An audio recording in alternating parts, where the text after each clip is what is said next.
from my perspective, it's not so much that quantum mechanics can tell us something about consciousness, but it's more the other way around, that the properties of consciousness may explain something about quantum mechanics.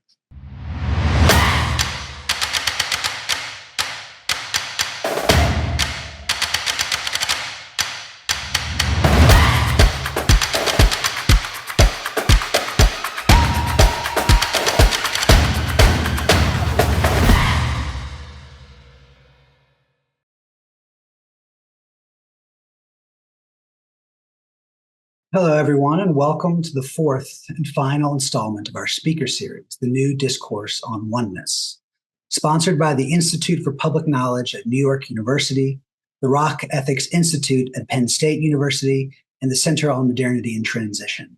I'm Benjamin Schewel. I'm co-director of the Center on Modernity and Transition. And I'm Shahrzad Sabet. I'm a fellow at the Institute for Public Knowledge at NYU, and together with Ben, I direct COMIT. The idea of oneness has emerged as an important concept within a growing number of scholarly debates. This series has brought together a diverse group of leading thinkers in their fields to explore notions of oneness and to consider their implications for some of the most pressing social, ethical, intellectual challenges of the day. In this session, we're delighted to be joined by Kenneth Brown and Heinrich Pas to discuss oneness and reality. Kenneth Brown is Michael J. Fitzpatrick Distinguished Professor of Engineering at Duke University. His research is on the control of quantum systems, both for understanding the natural world and for developing new technologies. Heinrich Pas is a professor of theoretical physics at TU Dortmund University, where he conducts research on particle physics and cosmology. He is the author of The One: How an Ancient Idea Holds the Future of Physics. Ken, Heinrich, a very warm welcome to you both. Yeah, thanks for letting us join you. Thank you. So to start, we'd love to hear a little bit about your own personal and intellectual journeys. What experiences sparked your fascination with the fundamental nature of reality and inspired you to think specifically about its underlying oneness? Were there any particular moments, epiphanies even, that set you on this path? And how did your interest in these topics, generally, gradually unfold over time? Ken, let's begin with you.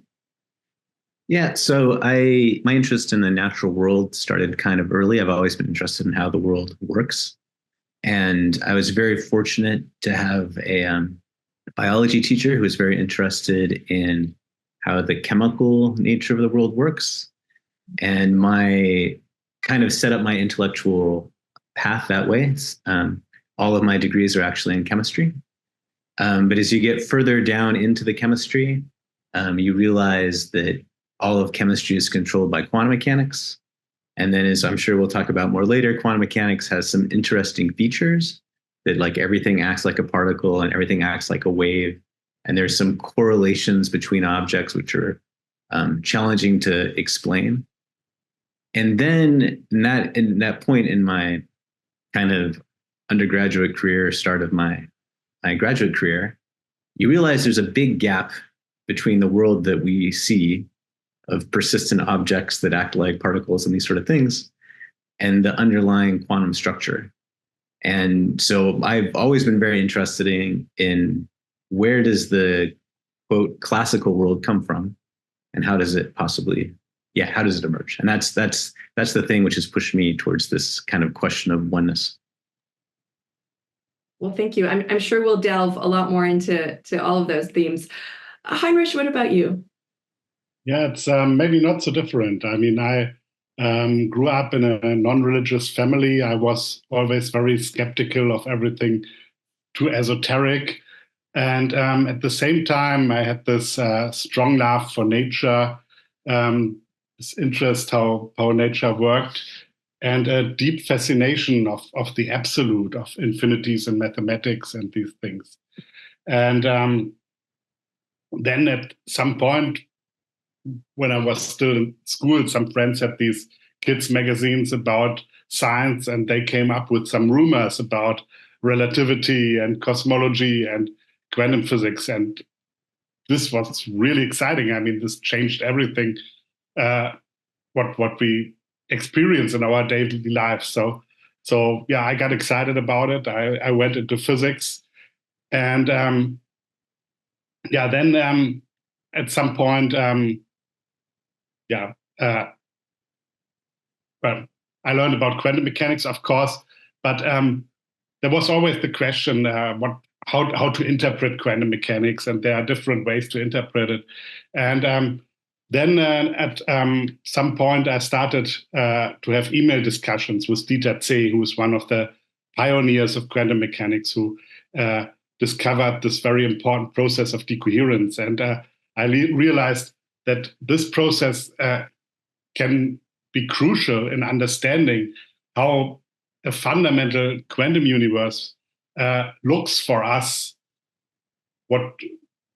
just like what we experience in our daily lives. And but then there were other more personal things, like I was a postdoc in Hawaii for 2 years, and I was living on this tiny island in the middle of the vast Pacific Ocean, and you realize every day that you are so strongly connected with nature that it's not like you are separate from the outside world, but that I mean, after all, I mean, you can't survive for a minute without breathing. I mean, so we are part of nature, and we are strongly connected with our surroundings. And so I got more excited about these things, and started to research also the history of these ideas. And then I found very similar ideas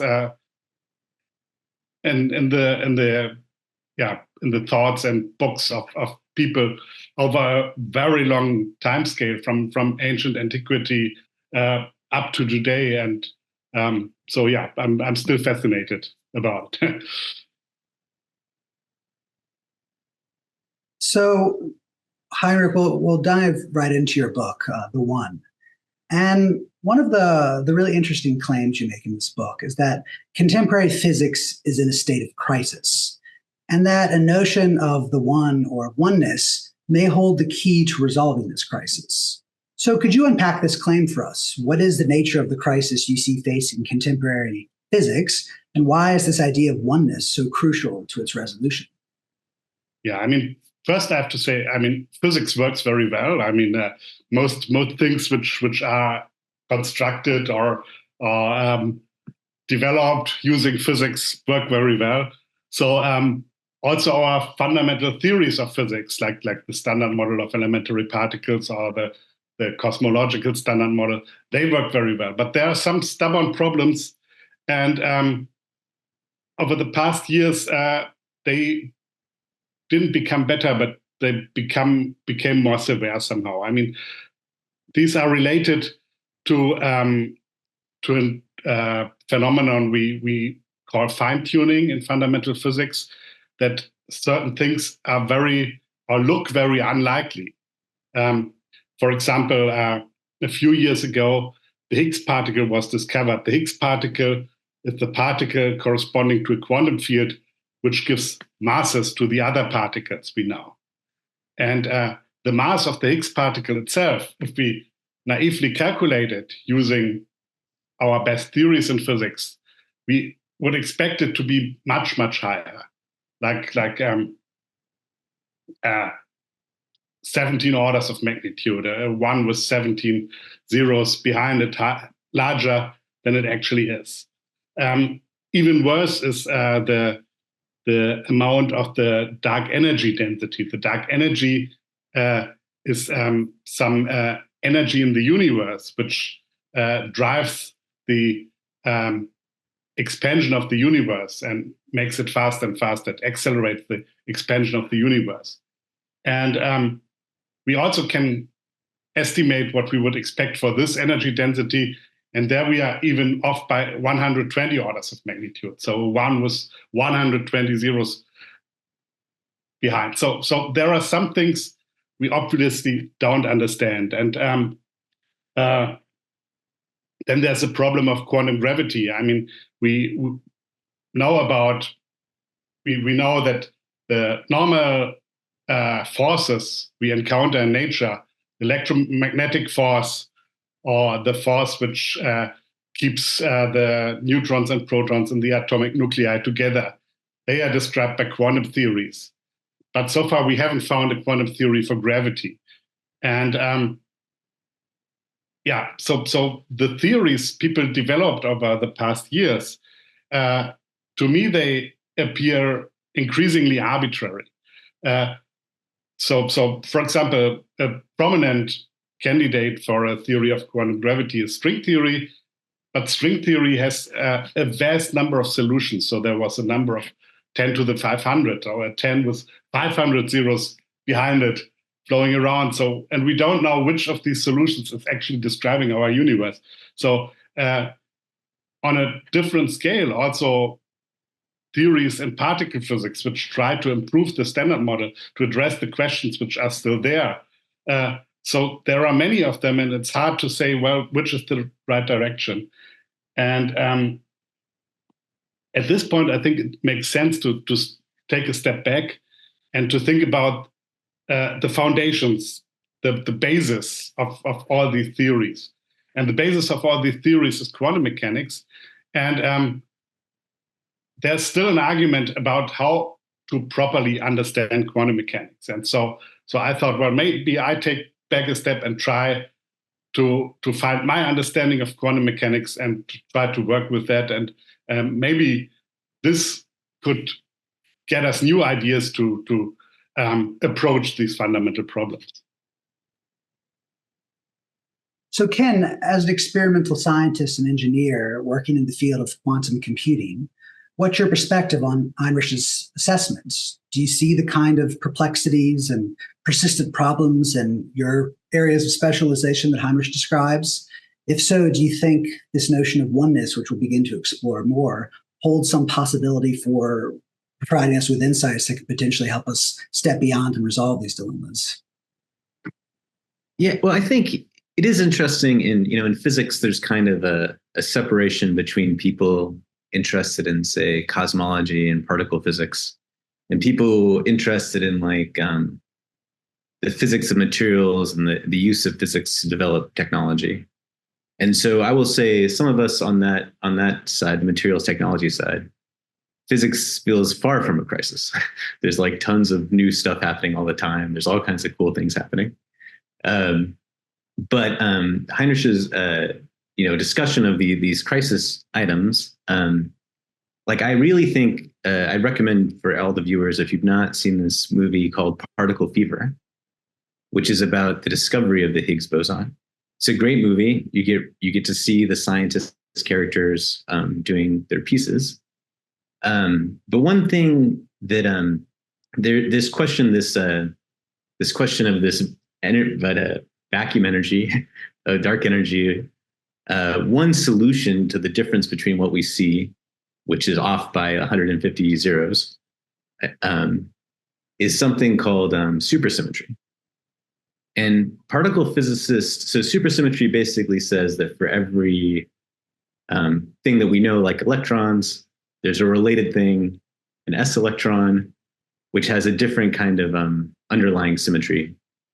And particle physicists were really hopeful that at the LHC they would see this. And so when you watch this Particle Fever movie, you'll see there's a lot of excitement, there's a lot of celebration, like they found this Higgs boson. But there's a really great scene with this, I believe, an Italian theoretical physicist who's just angry. He's at his espresso machine, very disappointed because these things didn't happen. And that did spark a crisis, right? A crisis of what are the models we should have? And then I'm actually not very, in terms of cosmological physics, I'm like a popular science kind of reader. So I would also be interested in Heinrich's idea of some people say things like asymptotically safe gravity kind of predicts the Higgs boson, and whether these kind of models are reasonable and whether they connect to oneness or not. And then the other thing I wanted to mention along these things, which maybe will be more appropriate to bring up later, is I did read Heinrich's book, and the one key piece to me is this notion of there's really only the universe's weight. The universe is a big quantum mechanical object, and we exist in some subpart of it. That idea actually turns out to be very practically useful for when thinking about how to build quantum computers. So a quantum computer is a machine which uses the rules of quantum mechanics to solve some computations algorithmically faster than a regular computer. So it uses, I usually say it uses waves of information instead of particles of information, uses entanglement of information. But that idea, we actually, John Smolin, who's a researcher at IBM, he coined this term called the Church of the Larger Hilbert Space. And the basic idea is like, you know, the larger Hilbert space is the universe. You see this little blob. You try to calculate things in this little blob. It's very hard. But if you accept that there's the larger Hilbert space, a lot of these calculations become actually quite easy. So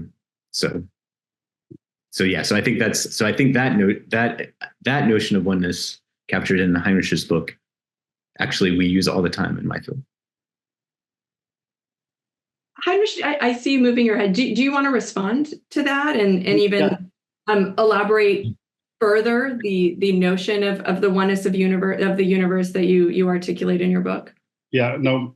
I mean, I agree. I agree with the statement that the fact that the Large Hadron Collider didn't find any new physics, that this was a crucial thing in the history of particle physics, and that many people then started to reconsider what they are doing and what to do now and which avenue to go to move on and to find new ideas. And I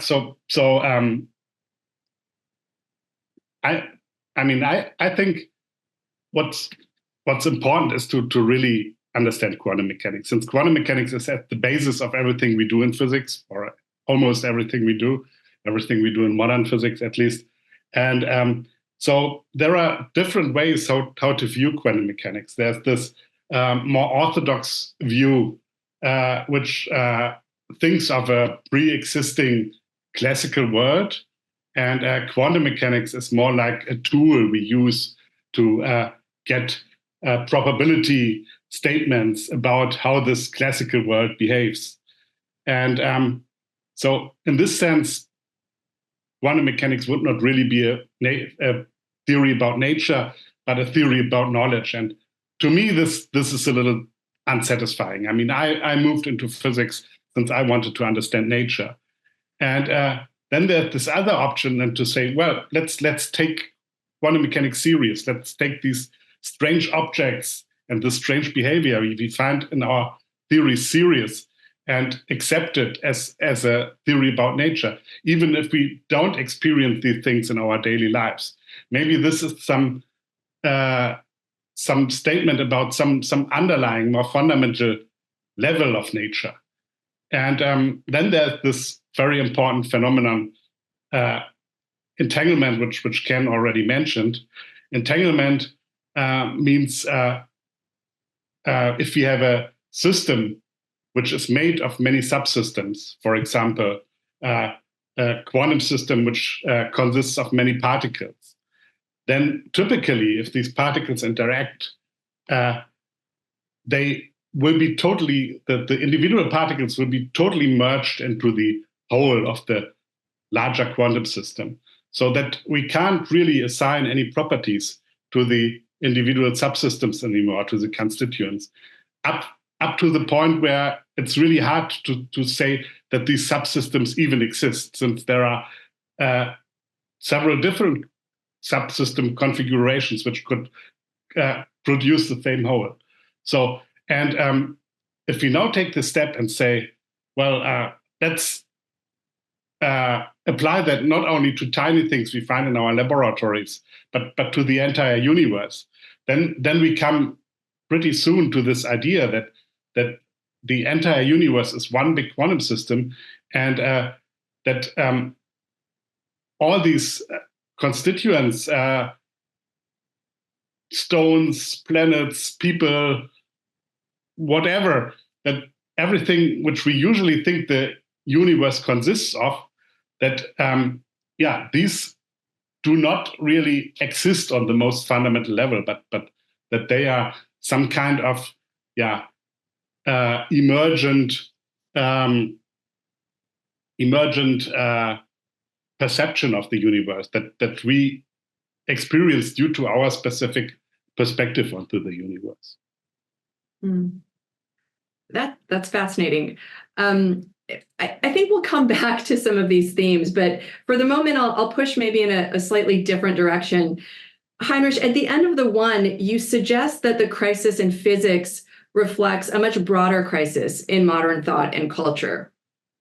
How might a framework of oneness help us navigate the complexities we face across various domains, from art and literature to economics and politics to technology and engineering?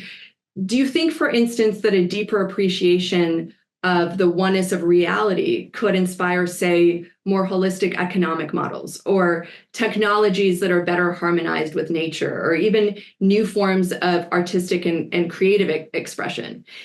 And if so, what might be some concrete examples of how this shift in perspective could manifest itself in different fields? Well, I mean, I think an obvious consequence of seeing the universe as one is that it doesn't really make sense to think too much in terms of subdisciplines, since everything is addressing the same universe. So all different human activities are somehow connected, and physics is not different from, or not so much different from chemistry, but physics maybe is also not so much different from art or from other human endeavors, which we usually consider to be something very different. And so I think, this perspective of the universe as a whole may help us to overcome these artificial boundaries between certain academic disciplines. And this might be helpful to find new ideas. Then I think,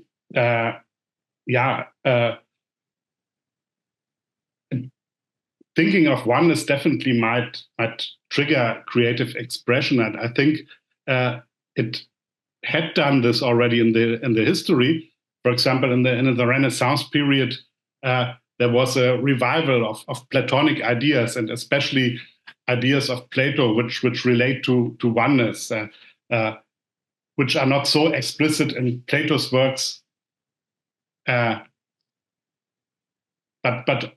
more in the works of the people who followed up in his school, in his academy, the Neoplatonists. They had the strong monistic philosophy, this idea that all is one, and these ideas got rediscovered in the early Renaissance by people, especially in Florence, around Marsilio Ficino, and they were in contact with all these artists hanging around, like Sandro Botticelli or Leonardo da Vinci was coming from Florence, and so on, and of course they got inspired by these ideas, and we saw this revolution of human expression in the arts, and a few decades later, then also in the sciences, of course. And I think this is strongly connected to this rediscovery of these philosophical ideas. And then maybe giving a last example, in our present situation, I mean, we face global challenges as humanity as a whole. We have the climate crisis. We just had this experience of a global pandemic and so on.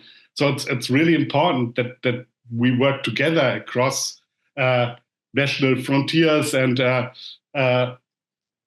but on the other hand, what we actually experience is that politics and people get more and more divided. That people have this strong dualistic worldviews. I mean, we see it now quite recently in this Gaza conflict, where people many people have very strong ideas. These are the good guys, these are the bad guys. So a dualistic worldview, a fight between good and evil, and this isn't appropriate for us as a humanity sitting all together on the same planet and having big problems in the future that we have to face. And maybe realizing that we are all part of the same universe, that we are not so separate from our environment at all. This may help us to think a little more in the direction that we also could maybe collaborate more instead of fighting each other and maybe trying to find compromises where many people see only this is good and this is evil. Right. Ken, I'm very eager to hear your thoughts on Heinrich's remarks, but also on how a paradigm of oneness could tangibly reshape your field of quantum computing. I think you alluded to this already. What might quantum computing look like if it were thoroughly grounded in a framework of oneness? Yeah, so on the quantum computing side, there are different interpretations of quantum mechanics. They vary wildly. The one which is related to oneness is unfortunately usually called many worlds, but it should really just be called one universe. And Heinrich in his book, I think, makes a good point of that. Somehow it's called many worlds, but it's like I think it's the wrong name. What's been interesting is because that view of quantum mechanics is so useful for doing quantum computing, most people who study quantum information accept that view. That's just their default picture of the world. And then I guess as an anecdote, Anton Zeilinger, who recently won the Nobel Prize in 2022 for showing some quantum randomness, showing some quantum effects with the bell that violate our classical intuition. He was once at a summer school, and it was really amazing to hear him talk because he doesn't agree with this. He actually thinks this process of us breaking the universe into its little pieces, which in this context of quantum mechanics we'd call measurement. He's like, measurement is all we have. All of the information of the world we have comes from us breaking the one thing into pieces. So why are you throwing out the one thing we have, these measurements, to keep this thing which we just think exists theoretically? And I think I just bring that up as a counterpoint to the way I think about things. I think with respect to humanity, I feel like since we're all genetically so close, we all live on the same rock in an empty void, I would hope that we could come together just on that alone. But what I worry about with this quantum mechanical kind of reason to push towards oneness has to do with like a broader problem I have with quantum mechanics. So in 20th century physics, there were two big discoveries, which are relativity and quantum mechanics. And relativity is amazing because the stories you tell are like, astronauts fly really fast and they come back and they have not aged at all, but their twin sister is suddenly super old. That story is very human. It's about separation and distance and time and loss and aging. And currently, like we lack those stories for quantum mechanics. You can try to make a quantum mechanics story, and you can talk about the oneness that kind of comes naturally out of many worlds kind of view of quantum mechanics. But that story is not very human. And I don't know how to use a non-human story to convince humans to be more unified. Heinrich, before we move on, would you like to respond to Ken's points? Yeah, I mean, I think it's a good point. I mean, I agree. I mean, quantum mechanics is a theory about nature as a whole, and nature doesn't tell us what is good and what is evil. We just have to look into natural processes, how animals behave, and we see sometimes they can be very neat and very good, and sometimes they are very merciless and brutal. So this is part of nature, and nature doesn't really tell us what is good and what is evil. So my idea was more like, not really that quantum mechanics tells us how to behave, but more like that this idea that we are not so separate from our surroundings, that this might help us to break some bias that makes us believe that we are different from each other, and that there are strong differences between good and evil, and that the world is polar and so on. But yeah, I mean, I hope this could help, but I don't know, of course. I mean, I can't say. So I agree. Yeah. About quantum computing, I also had some ideas, since I think quantum computing also is very, or in quantum computing, this oneness, this global approach is also very important. I'm thinking about, for example, the first quantum algorithm, which has been shown to be actually faster than a classical algorithm, the Dodge algorithm, which doesn't tell you, if you have a problem, something about individual solutions, but about global properties of the problem. And so I think it's quite typical thing in quantum computing to rely on this global approach, and maybe this could also help to apply quantum computing to some more fundamental problems, for example, to quantum cosmology, like analyzing cosmological data and to see whether there are some global correlations that we don't see in the piece. And there, quantum computers, for example, might be also very helpful to actually then promote this global approach from the quantum computing process to the entire universe, and somehow put some, or support this idea that the entire universe might be a unified whole.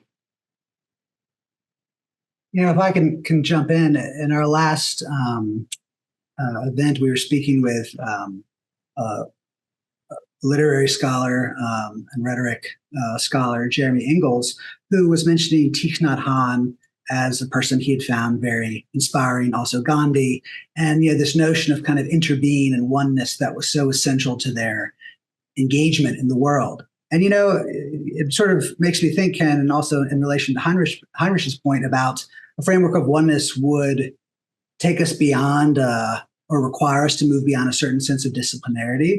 So in that regard, one might not expect quantum physics to sort of transform the world on its own, but as one factor in an emerging new framework, which would then be complemented by human stories of human beings who've dedicated their lives to living within this framework of oneness. And there are certain implications and consequences and powers and possibilities that they expressed. So, I can think, has quantum physics reinforced the ethical framework that shapes someone like Thich Nhat Hanh? And if it does, well, then that does contribute, whether directly or indirectly, to, a very human story, which has moved a lot of people.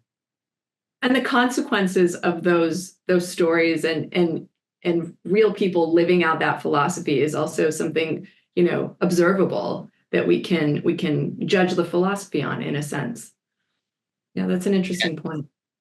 And I feel obligated to say that all of this internet, Zoom recording, computers work is only possible because of quantum mechanics.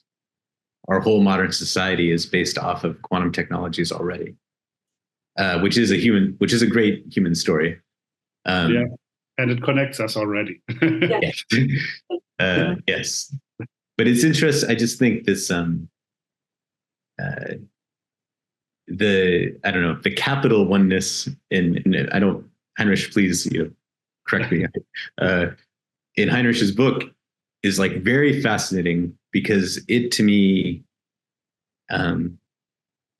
is very different than kind of previous, say, mechanical models of the universe. Yes. So if you have a mechanical model of like a clock universe where all the planets and sun and things are moving like that, and all animals are basically small machines,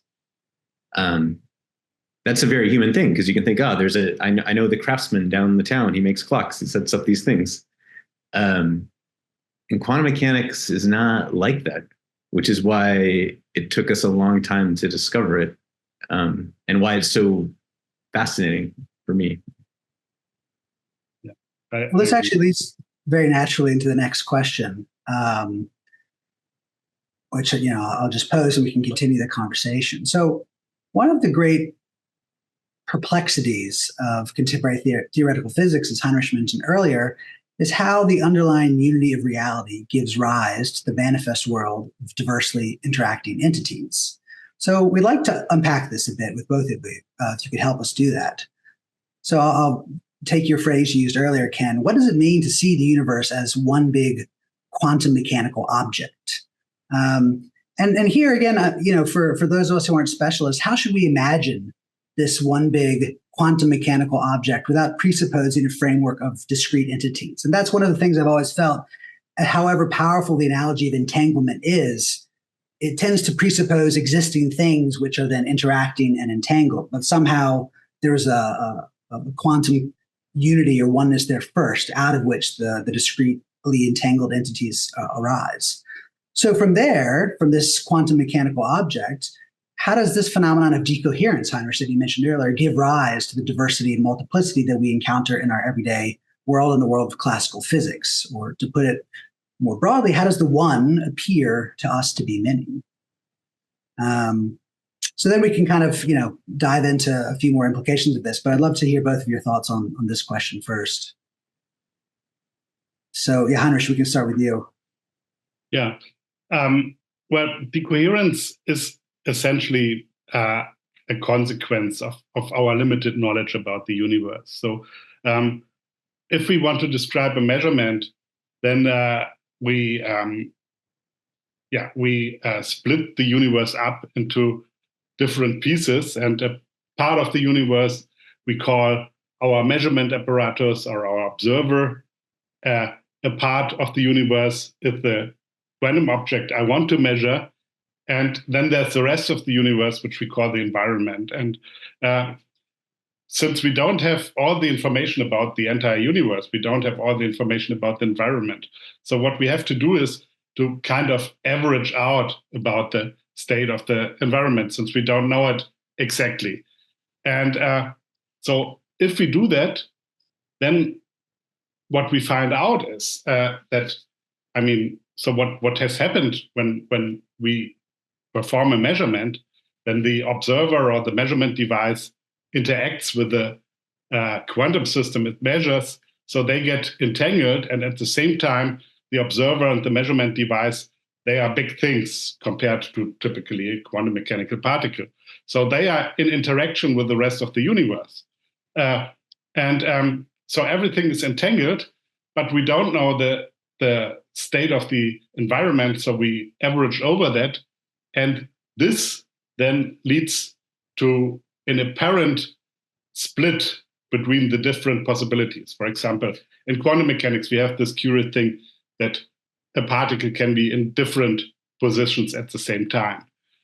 And then when I get entangled with a particle, it's one copy of me seeing the particle in one position and one copy of me seeing the particle in the other position. But we are still also entangled with the environment. But then if we average out over the environment, then these two realities split and we have some parallel worlds. And this is also where this misnomer many worlds interpretation originates from, that it looks like when we make a measurement, the world splits and we have these parallel realities. But on a more fundamental level,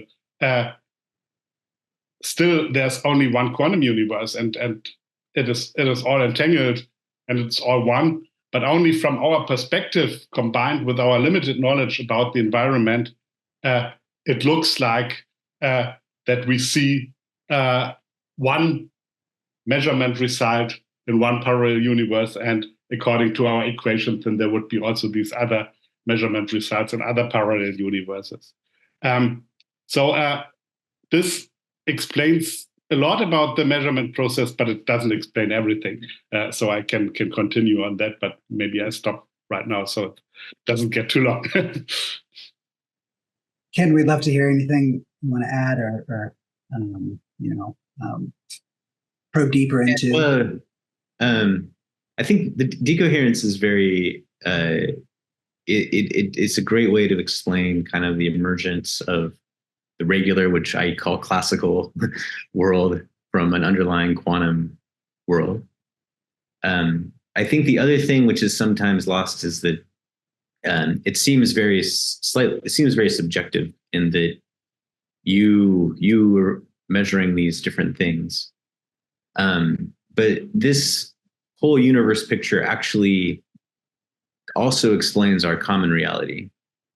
Because if I go through this quantum mechanical formulation, in some sense, when we talk to each other, we have to agree on certain things that you and I and the whole environment have measured. I will say there still remain weird paradoxes about, say, the consistency of quantum mechanics to describe observations of different observables. In terms of, I just, as a snippet for people to look up later if they're interested, there's an idea of something called Wigner's friend, where Wigner controls the whole universe that his friend lives in. And recently there have been these interesting thought experiments where there are two Wigners with two friends, and those two friends can communicate quantum mechanically. And the two Wigners can't agree on what happened, which is like a weird, is very interesting and surprising. It was a surprising result from a few years ago. So basically, just this process of measurement and decoherence leads to the world that we see, the understandable world we see, with all of us differentiated as we are. Could you, I know Ben is going to ask a question about the implications of all this, but I'm wondering if you could tell us a bit more, tell our audience a bit more about what decoherence means when you use it. Yeah, so what does decoherence mean? It's a great question. Basically, what it means is that everything is interacting. So when everything is interacting, part of that information is flowing out into the environment.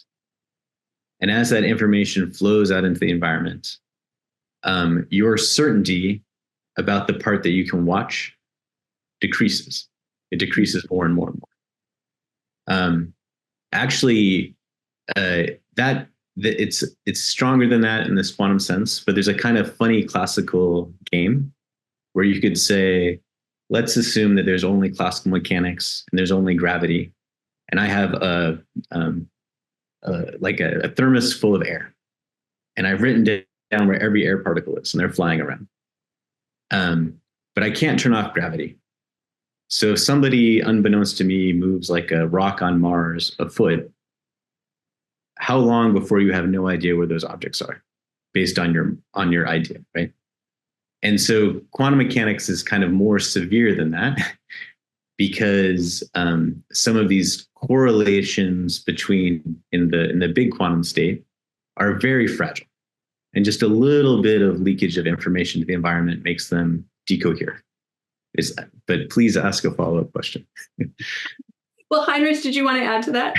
Well, I thought actually what Ken would say about decoherence is that for him it's foremost a problem, right? Since yes. if you want to build a quantum computer, then decoherence is a problem. Yeah, actually, most of my research is about stopping decoherence. It's really, yeah. I used to work on things called decoherence-free subspaces, as an example. Yeah, it's quite. Well, so from the perspective of, theoretical physics, things like, quantum computing, even applications of it. Obviously this phenomenon of decoherence is hugely important. But again, it's an interesting question, which is to say, what implications does it have? And you were hinting at this, Ken, and I kind of want to ask you to go a little bit more into it, which is, what does it have for the way that we work, for the way that we interact with the staggering diversity that we encounter around us in the world? I almost was getting the sense, Ken, maybe I'm completely wrong here, that you were saying that even the way we reach consensus as human beings can somehow be understood on the model of decoherence. There's sort of like an open horizon of possibilities, which we coalesce through our intersubjectivity, through conversation, through interaction. And, so again, these kind of like very human elements of it, it'd be interesting to hear you both speak a bit more about it. Yeah. So just as like an example, maybe of this decoherence. So there's this famous thought experiment of Schrodinger's cat. So there's this particle that's going to break apart into, that's the superposition. It triggers some poison, kills the cat. And then in the thought experiment, that's all that happens until the human opens the box and they find the cat alive or the cat dead. But the cat exists in its environment. So maybe it's too graphic, but a dead cat will become cooler. That means the box will absorb its heat. That means the temperature of the box will change. And that kind of interaction with even these environments will change. And so then the intersubjective part is that all of us will go up and touch the box, and the box will be a different temperature. And so we'll all kind of agree, even before we open the box, because of our connection to the environment, which is connected to the cat itself, whether it's alive or dead already.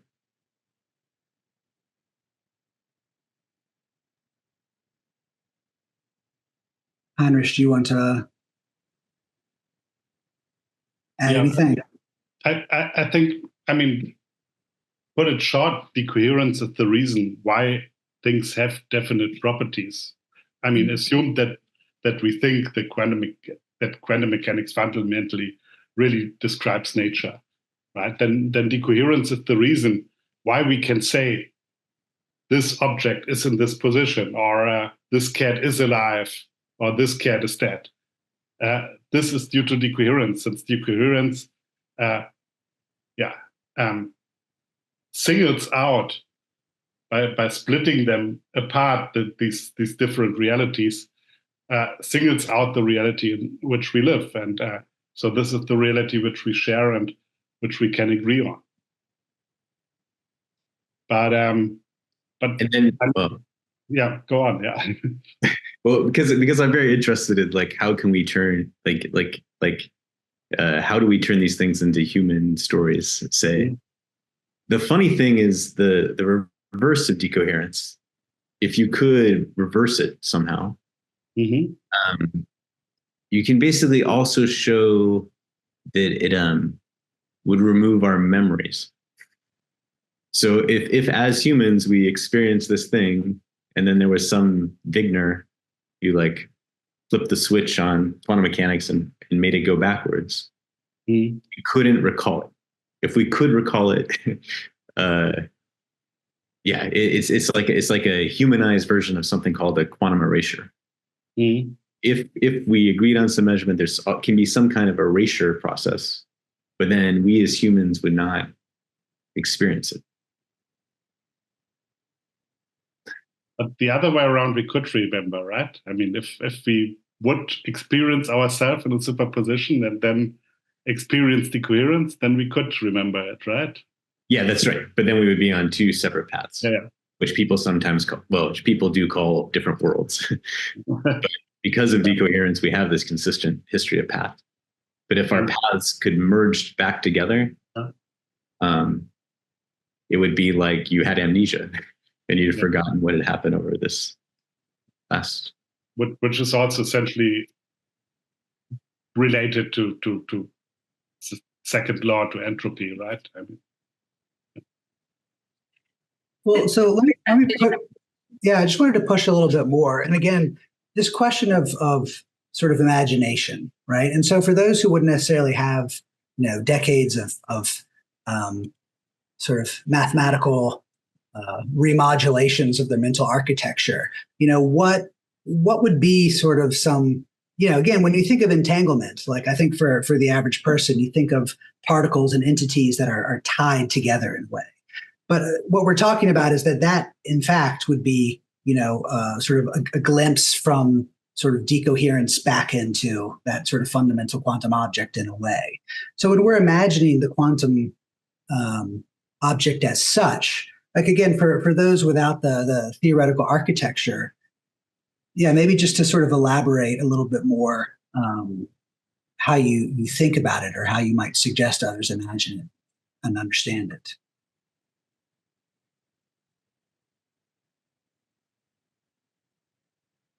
I guess.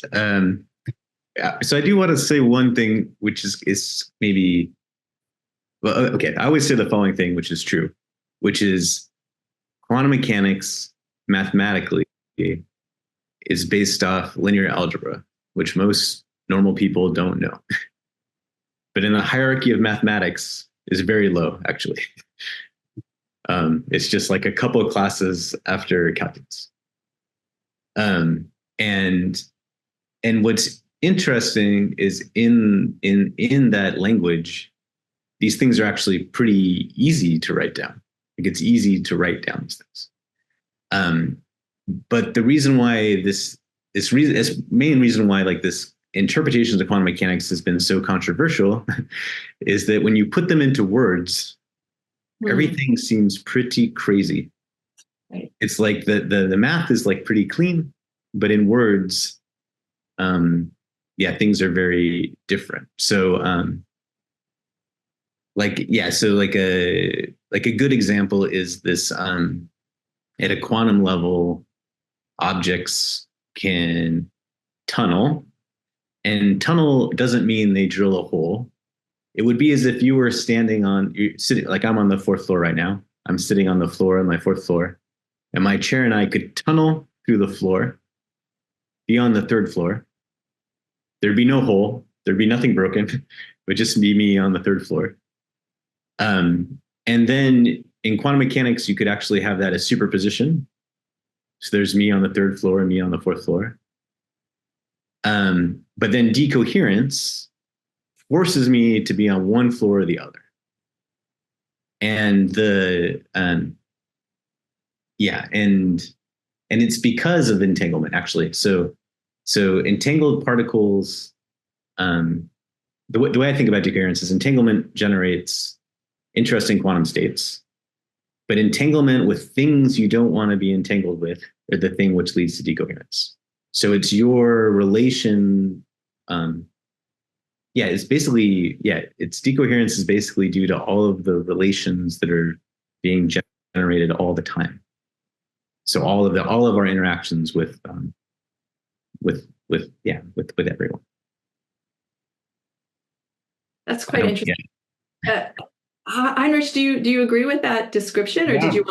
I think this was a very good description. Yeah, I maybe would add that the problem to describe quantum mechanics with words is, of course, that our language originates from our daily experiences, and our daily experiences are classical, and so this makes it difficult to talk about something which is totally different with these words.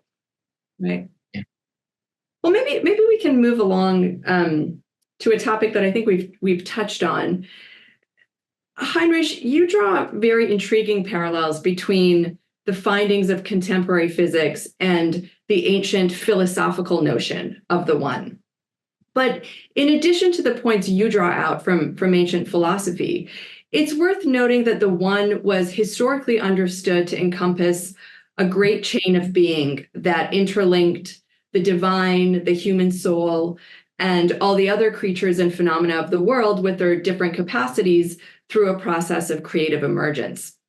So this leads me to wonder how you think the notion of the one might help us understand the unique powers of human beings, and in particular, human consciousness. Do you see any potential connection between the findings of quantum physics and the nature of consciousness and cognition?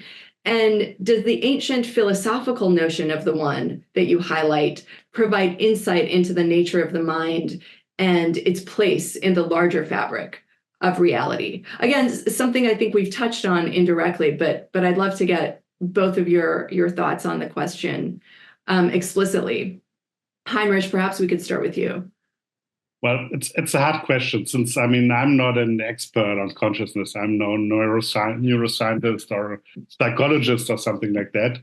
And from my perspective, I think quantum mechanics won't tell us so much about very special or puzzling properties of the mind, since from my perspective, quantum mechanics is not the exception, but is the normal thing. Everything is quantum mechanical, and so the entire universe is quantum mechanical. So from that perspective, it's difficult to say, oh, I use quantum mechanics to explain a very special, puzzling property of one specific life form or phenomenon or whatever. But I think there are interesting relationships between consciousness and quantum mechanics to explore, and they are related to the open questions that still exist in this decoherence problem. Ken was mentioning already this thought experiment of Wigner's friend, who looks at his friend. Wigner looks at his friend, and then the question is, how does he observe his friend? When really becomes the quantum classical, and how does it become classical? And one open question is, in our classical daily life experience, for example, things are at specific positions, right? My laptop is here in front of me. You guys are in the US, I'm in Germany, and so on. It might, this can be explained by decoherence, but only if we make assumptions before. It doesn't follow straight from the quantum universe. And the problem is that there's no rule how we can split up the quantum universe in a unique way. And that means there is no unique basis into which our quantum universe decoheres. With basis, I mean one basis in quantum mechanics is the basis where objects have specific positions and locations. Another basis, for example, is the basis where objects have specific momenta.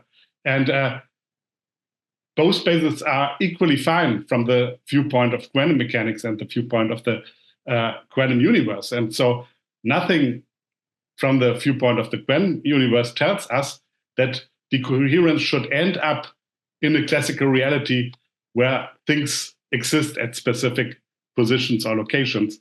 It could be equally well that they end up stretched out over the entire universe, such as a wave being stretched out over the surface of the ocean. And this is still an open problem. And I think this could be explained by the fact that we have a specific perspective onto the universe, and this specific perspective is related to the fact that our consciousness is localized in our brains, in our heads. So it's pretty much localized. So when our consciousness observes the world, also this process, the observation, is a local process. And if this is important in how if the observation is important, how the quantum mechanical becomes the classical, what we always encounter, this phenomenon, then this fact that we are local beings might be important. And then, of course, it is interesting to ask, maybe there are situations where our consciousness works differently, and could this have consequence on how we experience the world, and on how decoherence happens? I mean, this is highly speculative. I mean, this is very wild. Most people would say I'm totally crazy. Maybe Ken thinks that now, but I think it is an interesting question to be explored. So yeah, from my perspective, it's not so much that quantum mechanics can tell us something about consciousness, but it's more the other way around, that the properties of consciousness may explain something about quantum mechanics. Ken, do you think Heinrich is crazy? No, I don't think Heinrich is crazy. I think the funny thing is, well, I was trying to think about this notion of how does the universe break into pieces, right? So there's some physicists who really have glommed onto this idea that physics is just information, and because the underlying information is of quantum nature, that physics is quantum information. And that viewpoint is nice because you imagine the world is full of interacting pieces of information. But the thing which makes our world is the interactions.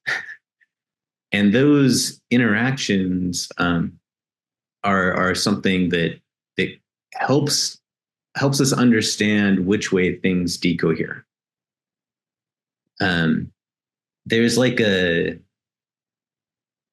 I'm hedging because I'm trying to think of a different analogy for basis somehow, but it's like like my friend, I have a friend who tries to do quantum computing outreach does quantum computing outreach to K through 12. And when she talks about superposition, she talks about these like internet memes of like, is the dress blue or gold? When they say this word, what name do you hear, right? If you're familiar with these things. And that ambiguity you can think of as kind of a superposition. And when you see it one way or the other, you just see it that way. And you can't flip back. The example I like is if you draw the skeleton of a cube, the cube is either coming out towards you or going away from you in your mind. Your mind makes that decision. It's hard to hold in your mind. The lines are just flat. So what happens is this interaction between different things, they pick out some key feature of that object. So like maybe an example is like polarized sunglasses. So you have these polarized sunglasses to drive, and they allow you to see, the light differently. And as more things interact with the light through that kind of polarization, it pushes that, like the whatever, it removes the kind of superposition quantum mechanics part. And that, I think that helps explain why the decoherence has this basis it does. Though it's a very tough problem. I think like now Heinrich can think I'm crazy. So I'm like, one thing I kind of toy around with is like, I want to make like a quantum mechanical automaton. So I have this whole quantum mechanical universe, and in it, I put this quantum mechanical automaton. And its job is to tell me if it discovers the laws of quantum mechanics. And that problem turns out to be really weird, because if I look at the whole thing, there'll only be a few of them that get the laws of quantum mechanics. Well, there'll be most of them get the laws of quantum mechanics, right? But a lot of them will come up with like really weird different rules. And I'm kind of, I think it's an it's a very deep problem, and points to something that needs to still be explored for our understanding. But you really studied that with some simulations, or how can you say that only a few get the roots of quantum mechanics. Yeah, so I I don't know if people are familiar with the video game Pac-Man. So in Pac-Man, you know, go along the board and you pick up these like pellets. And then you could think of the pellet not being there as a 0 and a pellet being there as a 1. And then in quantum mechanics, you have a weird superposition. So you say the superposition is sometimes the pellet's there, sometimes the pellet's not there. That's not enough. You also have this part, which is like a phase. So there can be a different phase for these different pellets. And so the game is that this quantum Pac-Man has to decide, if I assume all of these maybe this is too detailed, I'm sorry, but all these pellets have the same wave function. Can the quantum mechanical Pac-Man determine that wave function? And most of the time, yes. But sometimes they in this wholeness system, there's like some fraction of the wave function where they find the right answer, and there's some fraction where they don't, right? They see something different. It's interesting. So, but I mean, one point about quantum mechanics is that for us as observers, it's essentially very difficult to discriminate from random numbers, right? At least if we make experiments on individual quantum objects. So this is related to this? Or? Yes. So how does so I think so this problem of so the regular interpretation of quantum mechanics says there are these wave functions you measure, you get some random value. And randomness is inherited. In many worlds interpretation, there's no randomness. There's just like apparent randomness because you don't see the whole world. And then that just leads to this fun question, which is like, well, then why do we came up with the Copenhagen interpretation first, right? That seems like the natural interpretation to humans. And then in that interpretation, it's really quite good. But this, I don't know, the statistical part is tough to explain.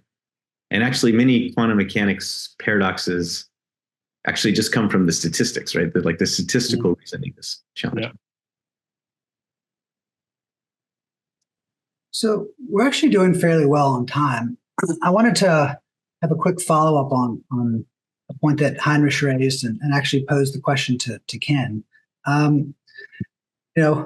It's fascinating, Heinrich, what you were saying about how consciousness can tell us something about quantum mechanics.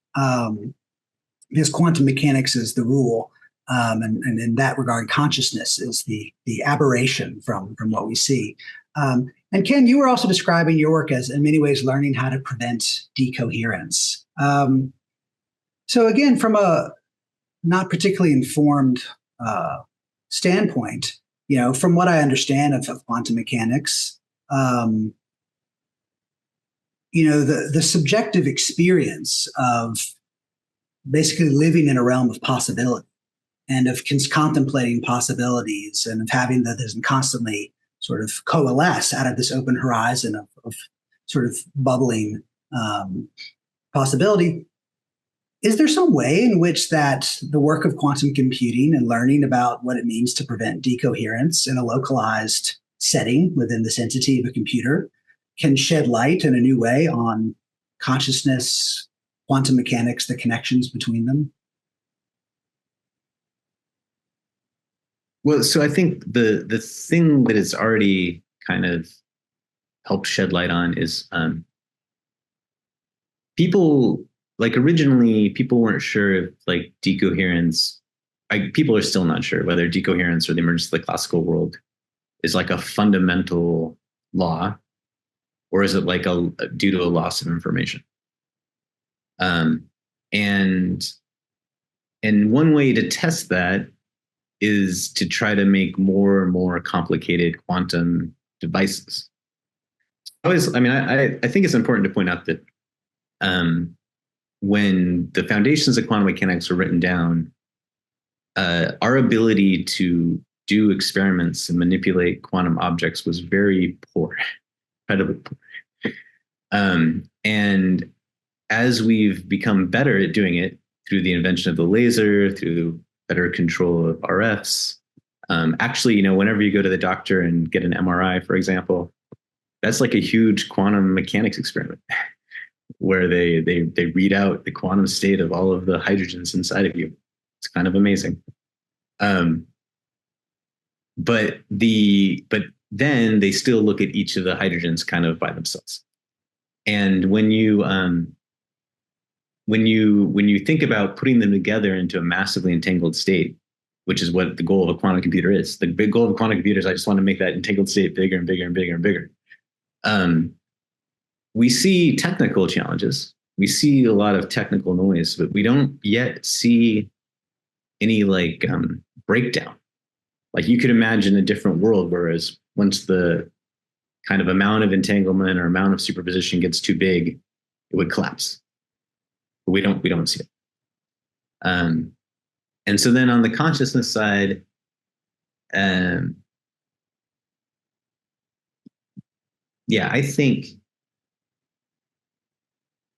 think our consciousness to work in the world we live in kind of can't be that quantum mechanical. Like if it was it's just hard to explain what is the perspective of a quantum mechanical consciousness. And I would say formally that whatever our senses can detect, whatever our senses can feel, effectively sets a specific basis. And then that set of interrelations between different things we sense and feel creates I don't know, here-ness, locality, these things.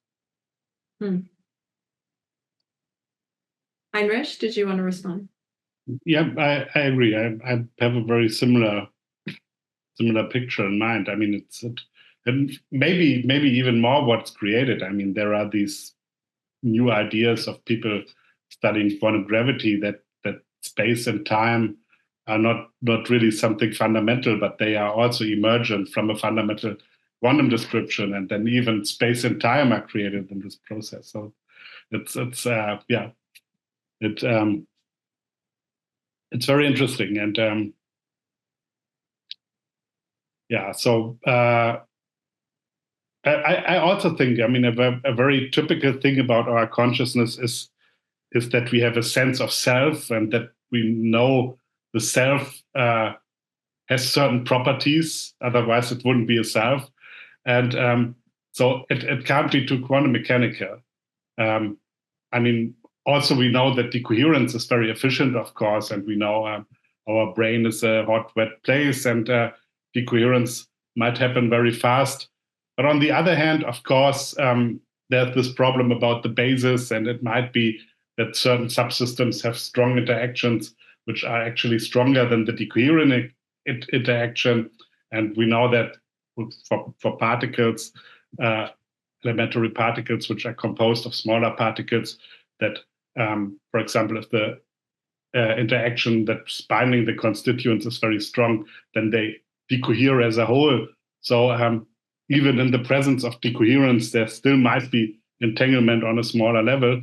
So maybe some aspects of consciousness might be related to quantum mechanics. And what I'm thinking about, which is again very, very wild speculation and only based on very rough similarities, are things like creativity or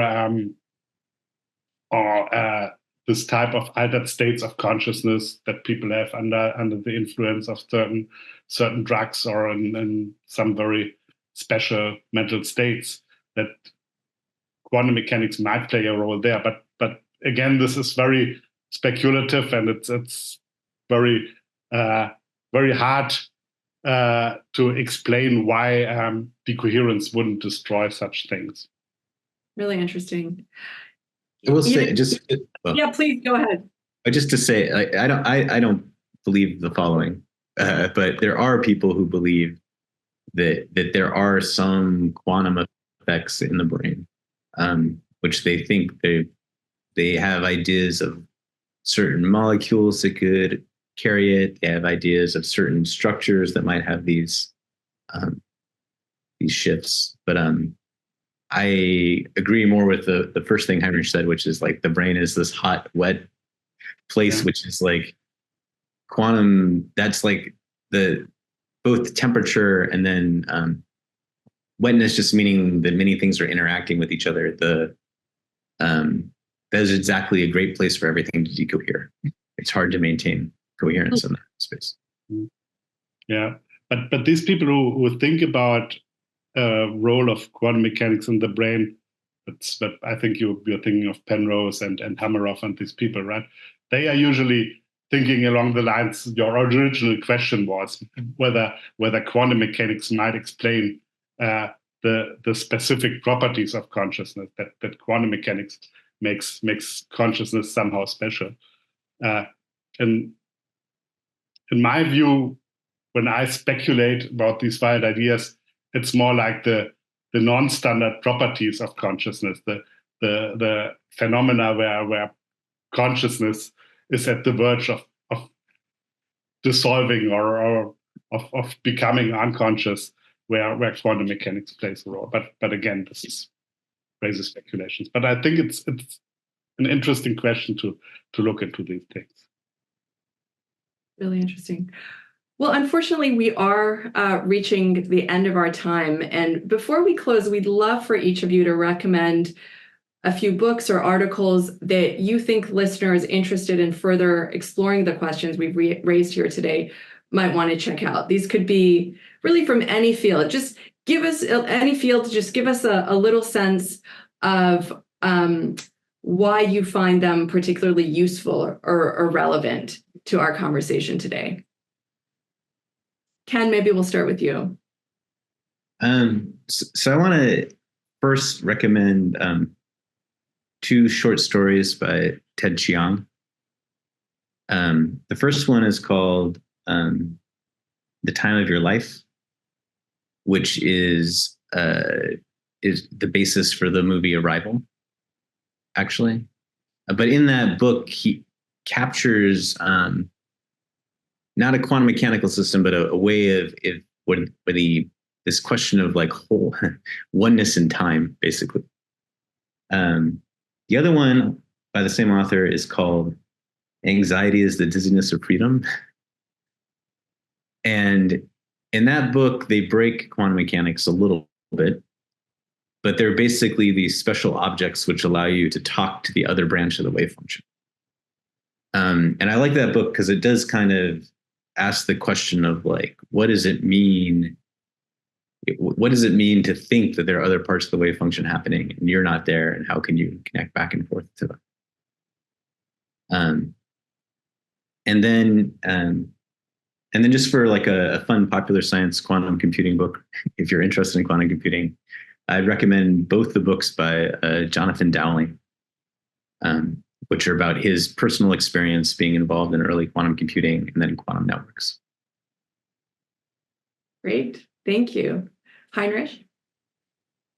It's hard. I mean, there are so many interesting books that cover aspects of this thing. I mean, I would recommend my book, of course, but there are also many other exciting books. I mean, a good book on this average interpretation, which was the basis of most we were talking about, is Sean Carroll's book, Something Deeply Hidden.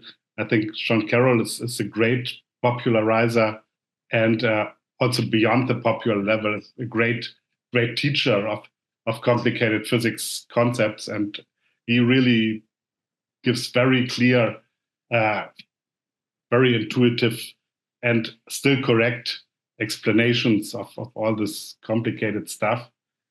Then about the history of this idea of oneness, there's a nice book by the French philosopher Pierre Hadot, The Wheel of Isis. So I start my book with a quote of Heraclitus, which says, from all things one, from one all things. He starts his book with another quote of Heraclitus, which says, nature loves to hide. And he compares nature to this ancient Egyptian goddess Isis, which is covered with a veil. And whenever we look at nature, we only see the veil, and we don't know what is beyond, and we try to find out what is beyond. And so he goes through the history of humankind, and how people or how this picture shaped our relationship with nature in science and beyond. And then what's also nice is, for example, to read a book by Giordano Bruno, who's known to most people as this heretic who burned on the stake in Rome, but he really wrote beautiful books about this monistic philosophy, this idea that all is one, with very nice metaphors. And so, for example, a book by him is, well, I put it down somewhere, I forgot the name, Cause, Principle, and Unity. This is a very nice book. And then one can read some poems to round it up by the Islamic poet Rumi, or by Goethe, or the book Nature by Ralph Waldo Emerson, something like that. Wow, what a great selection. Heinrich Pas, Ken Brown, just such a fascinating conversation. Thank you so much for joining us today. That's great. Yeah. Thank you. And that wraps up our series on the new discourse on oneness. Ben and I want to thank all the speakers whose deep thinking and openness to dialogue have so greatly enriched these conversations. Many thanks also to the sponsors of the series for their vital support, the Institute for Public Knowledge at New York University, the Rock Ethics Institute at Pennsylvania State University, and the Center on Modernity and Transition. And of course, thanks to all of you for joining us. We invite you to tune into a new speaker series beginning May 31st on rural transformations. You can find more information about that series by clicking on the link in the chat box. And finally, keep an eye out for details about more events and speaker series in the upcoming academic year. We wish you all a very safe and happy summer. Thanks again. Thank you.